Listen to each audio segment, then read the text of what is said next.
Well, here I am today in my garage. This is Vancouver Techie, and I just got my Raymarine A50D hooked up, and right behind the Raymarine is the standard Horizon GX2100. So to get started here, I'll power the unit up.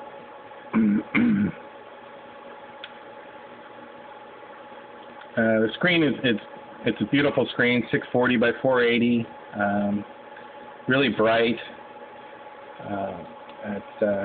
I like it a lot. I do like Lowrance's HDS also, which is good. I thought I'd just go a different route, just because the two NMEA outputs on this and inputs just makes it simpler to set up, you know. So here you have your options here. Here's I guess a chart of the Columbia River, not too far from my home. Zoom in, zoom out.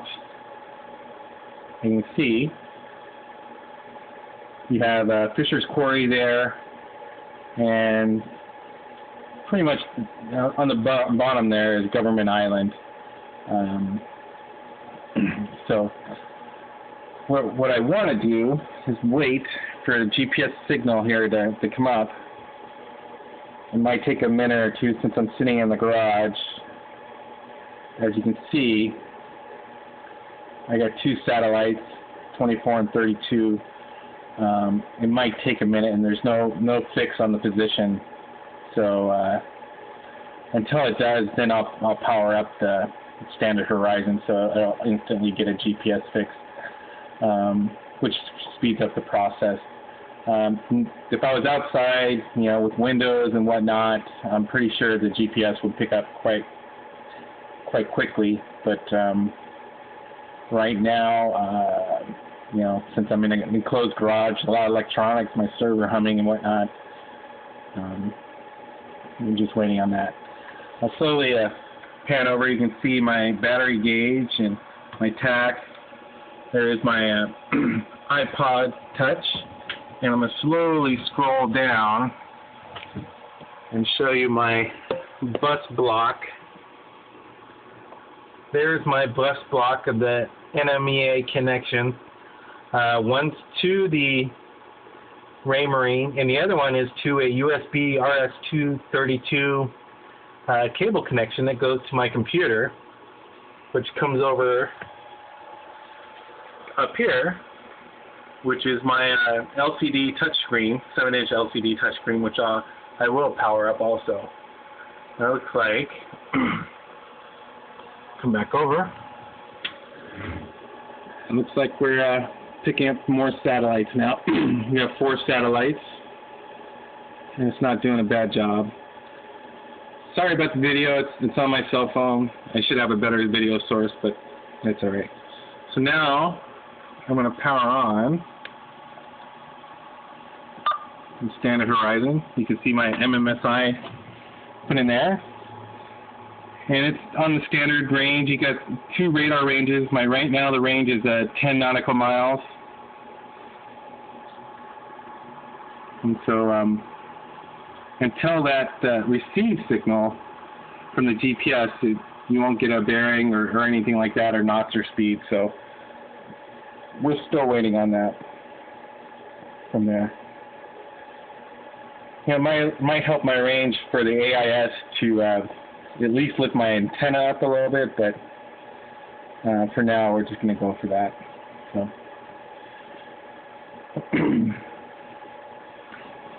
So let's see. We'll cancel out of this menu. Cancel here. Which is neat about this one, you have AIS options, AIS list, and if there's any ships are in the area broadcasting the AIS, the information will come up on here, and which will be nice. The information does come up from the VHF over up to 2600. Now you can see you've got the GPS coordinates there. 0 knots, my latitude and longitude, apparently incorrect time, so we'll cancel out of here. And we'll zoom out. You can see where I'm at on the map. This is my residence here. Well, in the garage, you can see we're just a little bit north of the Columbia River and Government Island there. So zoom in a little bit more. I'll pan down. I got radar circles or radar ranges from 0.35, 0.75, and 1.25, and 1.5 nautical mile.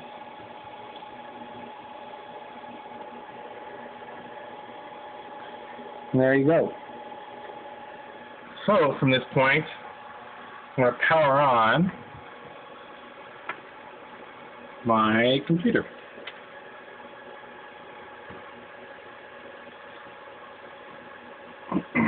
So behind the door is a little Z-Box computer, as you can see, start up the screen. Open up the door.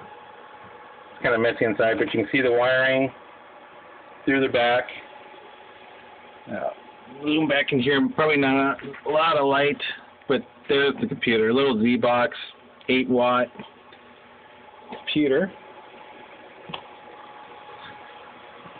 Close that back up. And then over here, I have a little waterproof keyboard and my little stylus for the touch screen, which apparently works better than my finger at times. So I'll go back up.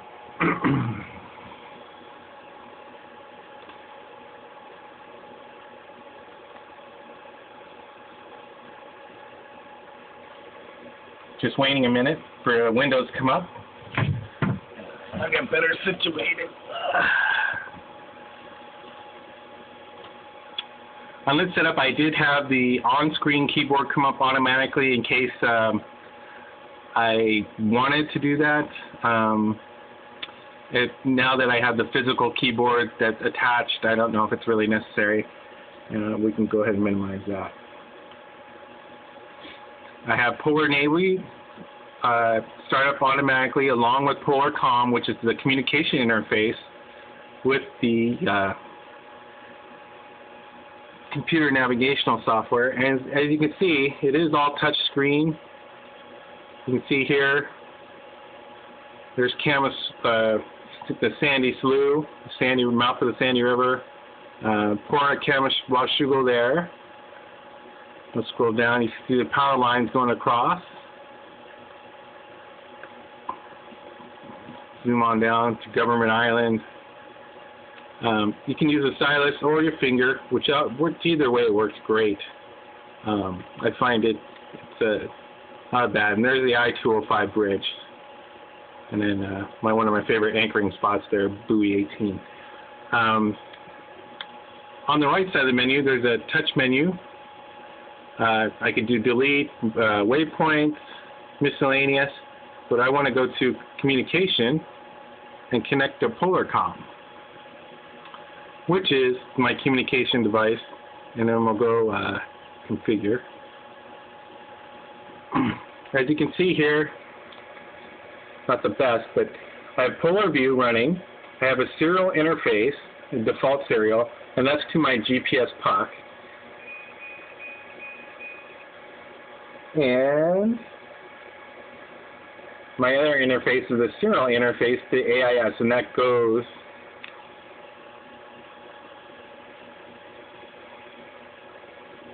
down. I just got an alarm. Can't feel. So sorry for the camera. So anywho, we'll go ahead and close that off. Now you can see here on the screen. We'll zoom out. I put a man overboard, which was probably not the ideal. So you can see where I'm at. Relatively pretty easy in the garage here. Let me flip the screen around.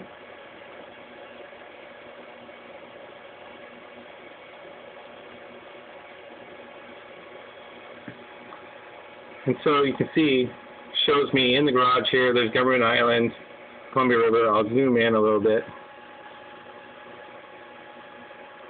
Zoom in some more. move the screen up and more. You can see my radar rings there, but there's Government Island. I think that's Fisher's Rock Quarry right there. Anywho, and then there's my position. The boat's in the garage. Right now, I don't see any. There's no marine traffic on the Columbia. It's pretty much, you know, I could look up at marine.com. There is a Wi-Fi built into this. If I wanted to go out to the internet, I could just touch the screen here, and it'll pull up Firefox, and we'll take a quick look and see if there's anything out there. So marinetraffic.com, AIS. Let's scroll over. Oops.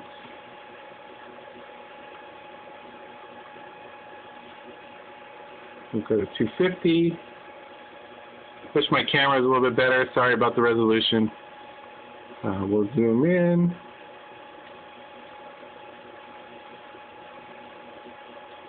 Let me see the map. Go to the same area. Camera swatch Google.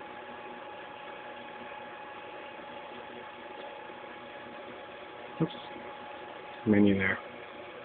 So as you can see on marinetraffic.com AIS, there's just one vessel that's moored or docked right here where the purple.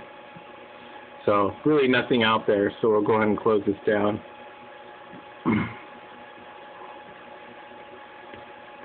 One thing I haven't figured out with this piece of software is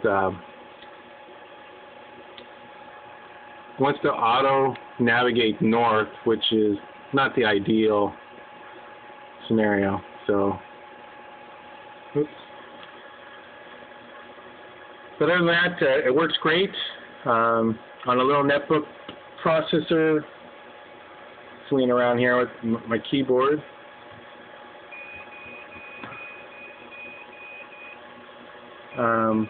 Oh, it's my data alarm saying position lost. So, which doesn't surprise me. I don't get great signal in the garage. But anywho, you can go here, look ships, show ships, get ships, clear IAS levels, routes, view, preferences. I can do day or night. Okay, and changes the screen to night. Go back to day. Okay. This is pretty much basically primary backup GPS for, you know, my redundancy pretty much. And I thought it'd be just neat to do, load different maps and everything else. I will load Raymarine CTalk software on here and communicate to my other devices, so it gets more data into it. But other than that, that's it. So if I want to shut it down, and it should shut down. So I'll go back over to the helm. Really no activity on the Raymarine or on the Standard Horizons GX2100. I do have my iPod Touch, which is also another redundant GPS. Go back out, go back to iNavix.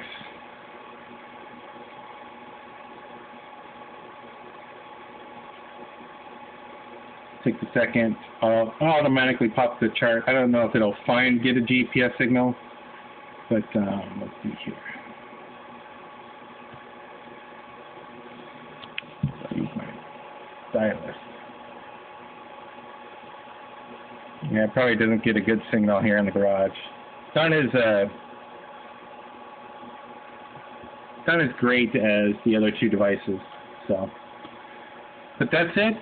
I was hoping to get on the wire today to do more of the AIS ship list, but that's my setup. And then you can see the screen's off. And there we go. This is Vancouver Techie for Arima Boat Owners Group. And this is me signing off. And hope this provides some good information. Thank you.